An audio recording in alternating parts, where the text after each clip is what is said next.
Ek is nou woonagtig so 21 jaar op die gronde wat ons by die regering gekry het. En my werk wat ek maar hierso doen, ek is maar 'n bossie dokter.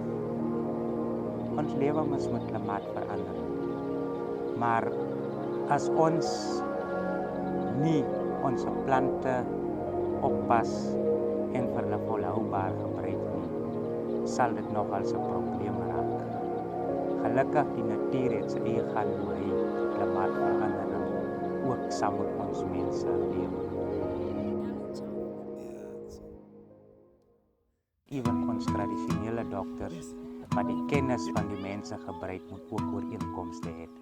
Maar as daar vennootskappe met ander projekte aanvul, sal dit goed wees vir ons gemeenskap en dit sal ook weer 'n opbouende fase en 'n oordragende kennis, 'n oordra van kennis wees. Ons is mos verskillende dokters en ons gebruik mos die medisyne verskillend. Wat ek voorstel om klimaatsverandering te voorkom met die medisyne gebruik is dat ons dokters meer met cybertrekkers werk sodat ons kan ons medisyne map, sodat ons kan môre weet waar die medisyne groei, hoeveel groei waar, sodat ons kan altyd 'n volhoubare manier hê hoe ons plante versamel.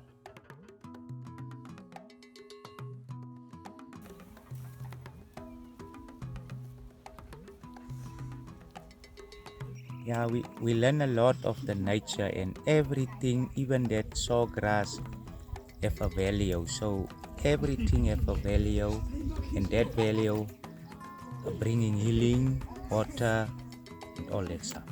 We call it a chama. It's also a food, a medicine, and the water. Die is nou 'n kersbos. Ons mense het met hom kers gemaak omdat die vetterig is soos 'n kers en jy kan hom brand maak, dan brand hy soos 'n kers. Maar hy is ook 'n medisyn. Jy kan hom ook verkook en hom aftrek vir die vrouens, veral vir vrouens wat nie kan kinders kry nie. This tree, it's only God who plant plants. So we copy and paste, and we plant it also to make it sustainable so that we cannot harvest from the field. So we plant it. But this is one of our biggest plant we need in the Kalahari. We call it Matek 1. Ghana marijuana, what you call it. But it is good for high blood pressure. It's also good for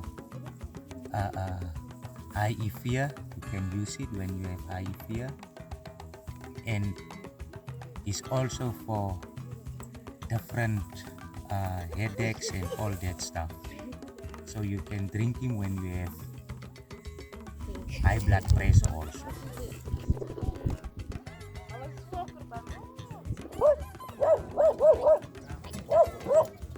Klimaatsverandering is eintlik nadelig vir ons.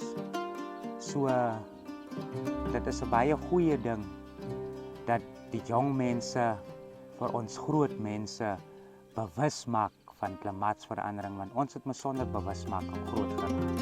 Ons het die natuur volhoubaar gebruik, maar daar was nie bewusmaking. So ek is bly dat ons julle leer van plante, maar dat julle vir ons bewus maak as jeug van die klimaatsverandering.